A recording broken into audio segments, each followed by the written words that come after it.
Kemudian kita punya satu pupuk organik ya. Ini adalah pengembangan nilai tambah yang pertama tujuannya untuk melakukan yang namanya zero waste management. Ya, kita ingin menjadi perusahaan yang ramah lingkungan dan green ya, sehingga limbah-limbah yang ada dari kelapa sawit ini akan kita lakukan proses nilai tambahnya yang tadinya diserahkan begitu aja, dikembalikan lagi ke kebun dalam bentuk janjang kosong. Sekarang kita proses, termasuk juga limbah-limbah yang ada, yang baik yang cair maupun dari yang buahnya sendiri. Kemudian kita mengembangkan, karena kita mempunyai 2 PKS, kita membangun KCP, Kernel Crushing Plant, yang kapasitasnya 60 ton per hari. Mudah-mudahan commissioning di awal bulan Mei ini, yang kapasitas 60 ton, pertama yang kita bisa extend. Nah, tujuannya tentu adalah balik lagi kita ingin mendapatkan nilai tambah. Mengingat kita dengan 2 pabrik PKS ini kita bisa memenuhi KCP kita secara optimal ya. Kenapa? Karena KCP ini adalah keuntungan total dari bagian dari byproductnya kernel inti sawitnya sendiri ya, yang selama ini kita jual ya, sekarang kita proses lagi menjadi kernel oil dan kernel cake yang akan kita kembangkan nilai tambahnya di kemudian hari. Nah, sementara untuk CPKO kita akan jual kepada pemain-pemain di oleochemical. Untuk kinerja perusahaan, saya berikan kesempatan kepada Pak Bambang ya untuk menjelaskan mengenai produksi CPO dan juga produksi PK yang nantinya tentunya di awal bulan Mei ini kita akan ubah menjadi produksi CPKO. Ya, dan kemudian juga untuk kinerja keuangan nanti Pak Wawan yang akan menyampaikan. Silakan Pak Bambang. Terima kasih Pak Hari, Pak Dirut. Baik, saya sampaikan kinerja perseroan kuartal pertama 2024. Alhamdulillah dampak positif dari kinerja pengembangan tahun 2023 mulai terasa dan terrealisasi pada sepanjang kuartal pertama tahun 2024, di mana kita juga untuk produksi CPO kita mengalami peningkatan sebesar 83% dari 10.114 menjadi 18.482 ton. Kemudian produksi PK meningkat 126% dari 1.600 menjadi 3.627. Hal ini tentu berdampak pada pendapatan yang jika terjadi dari angka dapat kita lihat peningkatan sebesar 108%. Kuartal pertama 2024 ini tentu tidak terlepas dari apa yang disampaikan Pak Dirut tadi, di mana kita terjadi penambahan dengan memiliki satu lagi proses mill produksi dengan akuisisi PKS KSO dengan kapasitas 30 ton yang kebetulan tidak jauh dari lokasi operasional PT MKTR atau MML sebelumnya yang ada di lapangan. Nah, hal ini karena jarak yang cukup dekat tentu terasa sangat signifikan untuk efisiensi pengelolaan operasional. Sehingga alhamdulillah, saya pertegas lagi, di kuartal pertama 2024 ini kita mengalami peningkatan yang signifikan. Produksi palm kernel mengalami peningkatan 126% tadi menjadi 3.627 ton dibandingkan sebanyak 1.603 ton pada periode 2023. Kemudian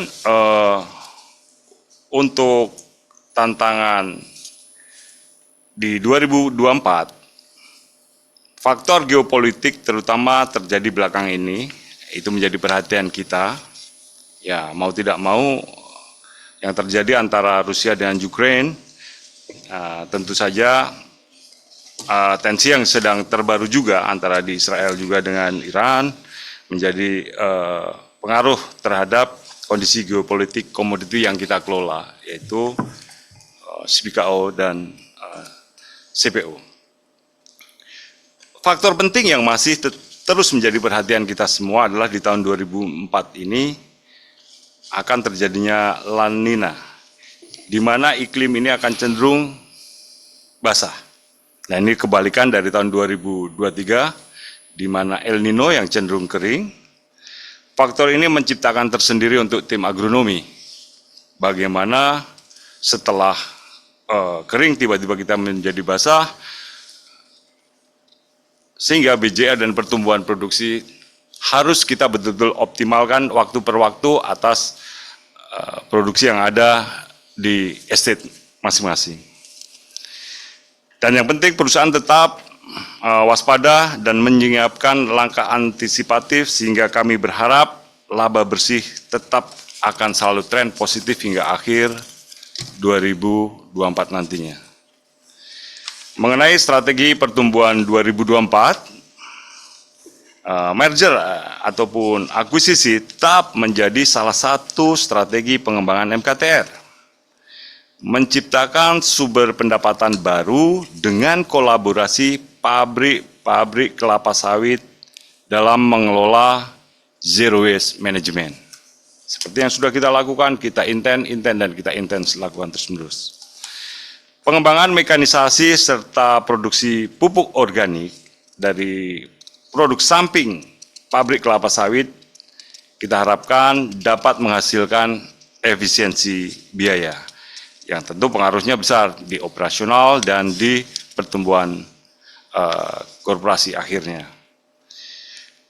Kemitraan dan kolaborasi dengan PSR menjadi fokus utama MKTR dalam menciptakan hubungan emosional dan mutual dengan target kemitraan 2.500-an hektar. Untuk selanjutnya, untuk kemitraan nanti Pak Levi bisa melengkapi selaku Direktur Kemitraan dan Sustainability,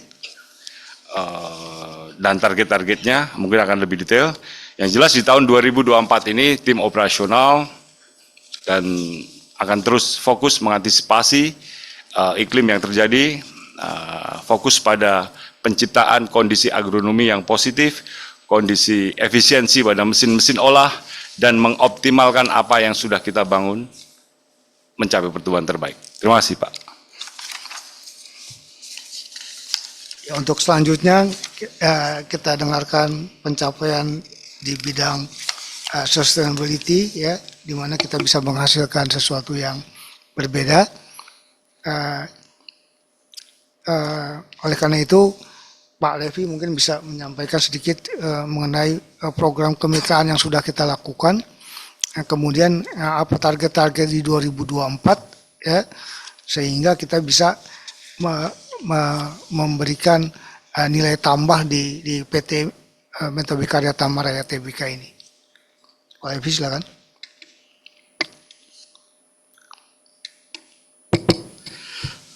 Baik, terima kasih Pak Hari. Menjelaskan apa yang dimintakan untuk program kemitraan dari perusahaan. Pertama, kami ingin sampaikan bahwa seperti di dalam RUPS tadi disampaikan bahwa ada program jangka menengah, jangka pendek dan jangka menengah perusahaan. Di mana dalam program jangka menengah perusahaan, di situ salah satunya adalah melalui perubahan struktur organisasi dibentuk suatu direktorat baru yang diberi nama Direktorat Kemitraan dan Keberlanjutan. Struktur baru ini akan memungkinkan MKTR fokus mengembangkan pola-pola kemitraan baru sesuai kebutuhan serta model bisnis baru dengan prinsip zero waste management. Selain bernilai tambah peningkatan praktik zero waste management di MKTR ini juga sekaligus akan memberikan manfaat dan nilai tambah untuk industri terutama dan termasuknya di dalam manfaat bagi petani rakyat. Dengan begitu, Upaya ini juga diharapkan akan semakin mempererat kemitraan dan kolaborasi yang positif antara MKTR dan PSR. Seperti yang telah ditetapkan di dalam manajemen bahwa kebijakan manajemen berorientasi pada nilai tambah. Kemudian yang kedua, seperti diketahui, yang perlu kami sampaikan bahwa perkebunan masyarakat di wilayah Kabupaten Lamando banyak tersedia. Kemudian lahan perkebunan yang semakin berkurang, teknologi perkebunan semakin maju, ini menjadi dasar dan alasan kami untuk mengembangkan program kemitraan. Target kerja yang kami ingin lakukan di tahun 2024 untuk wilayah Kabupaten Lamando dan sekitarnya, bahwa perusahaan menargetkan luasan kurang lebih 2.500 hektar, di mana di dalamnya ada 2.000 hektar untuk plasma mandiri dan 500 hektar menjadi plasma mandatori. Bentuk-bentuk kemitraan yang kami buat di dalam program kemitraan ini itu kami bagi dalam empat kelompok. Yang pertama ada pengukuran dan pemetaan serta foto udara. Yang kedua pendampingan pengelolaan kebun. Yang ketiga pembangunan kebun kemitraan, di mana di dalamnya ada pekerjaan penyediaan bibit unggul siap tanam, land clearing sampai dengan tertanam, kemudian land clearing sampai dengan TBM 3, land clearing sampai dengan produksi satu siklus tanam, dan pembangunan PKS skala kecil. Yang keempat adalah pembangunan kebun plasma mandatori. Potensi kemitraan yang kami sudah lakukan pendataan untuk pengukuran dan pemetaan serta foto udara sebesar 1.500 hektar. Kemudian yang kedua pendampingan pengelolaan kebun 1.000 hektar. Yang ketiga penyediaan bibit unggul kelapa sawit 700 hektar. Yang keempat land clearing sampai dengan tertanam 700 hektar. Land clearing sampai dengan TBM 3 350 hektar. Land clearing sampai dengan produksi satu siklus tanam 350 hektar. Pembangunan PKS skala kecil 5 hektar. Kemudian yang terakhir pembangunan kebun plasma mandatori 500 hektar. Demikian yang bisa kami sampaikan. Terima kasih. Kalau kita lihat pencapaian di 2024 ini, tentunya kita sangat optimis ya. Melihat sampai saat ini harga CPU juga masih cukup baik ya. Kemudian juga memang produksinya belum optimal karena di kuartal pertama ini masih dalam masa-masa yang disebut low season. Ya, oleh karena itu kita berharap di kuartal kedua, kuartal 3, kuartal 4, terutama di kuartal 3 dan kuartal 4 ini kita mampu mencapai apa yang kita ingin lakukan di tahun 2024 ini. Yang berikutnya tentunya yang berkaitan dengan pola-pola yang kita lakukan bekerja sama dengan kemitraan yang tadi disebutkan oleh Pak Refli ini ya, tentunya akan memberikan nilai tambah atau yang kita pastikan supply kepada pabrik kita ini jadi akan optimal ya, sehingga bisa memberikan manfaat karena harga sedang lagi baik ya. Untuk selanjutnya kita juga mengikuti apa yang disebut pencapaian dari sisi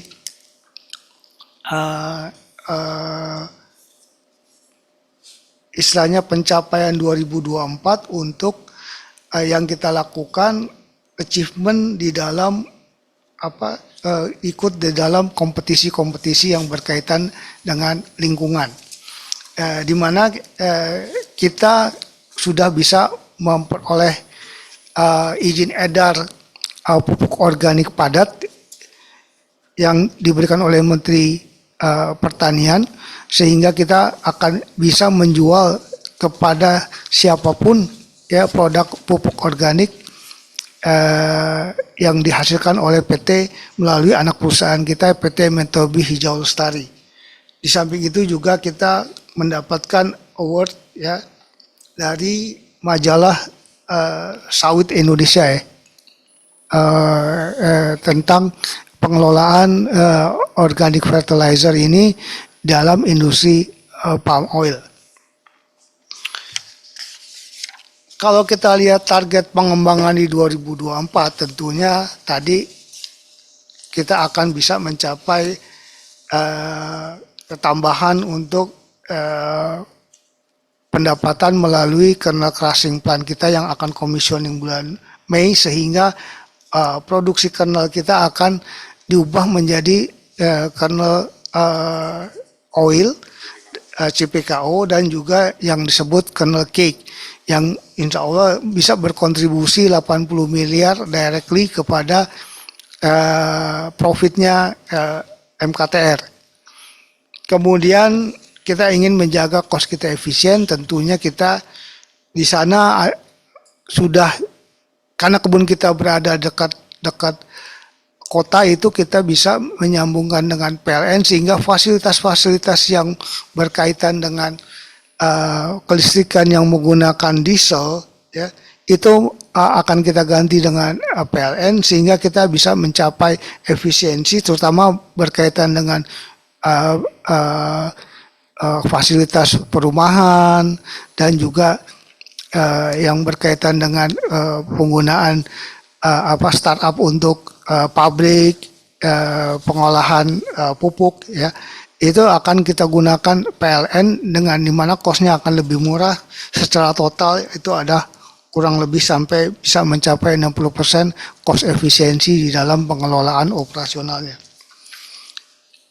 Di samping tadi kita bisa membuat pupuk organik, kita punya pilihan sebetulnya untuk bisa menjadikan pengolahan jangkos ini kita jadikan biopellet.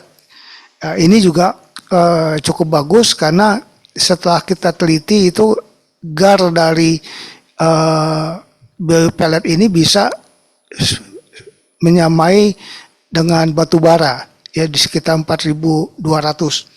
Oleh karena itu ini adalah potensi ya di mana kita bisa mendapat, kalau kita bisa mencapai efisiensi dengan mengutilize jangkos kita itu baik menjadi pupuk organik maupun jadi biopellet, ini akan menambah revenue yang cukup signifikan. Kita akan mulai proyek ini di semester kedua atau ketiga, kuartal ketiga, semester kedua dan kuartal ketiga untuk pengolahan mana yang bisa jadi pupuk, mana yang bisa jadi biopellet, sehingga kita bisa melakukan efisiensi dan juga melakukan zero waste dan juga menjadi perusahaan yang green. Yang green di mana semua limbahnya itu kita kelola menjadi sesuatu yang punya nilai manfaat. Saya kira itu yang telah kami sampaikan ya.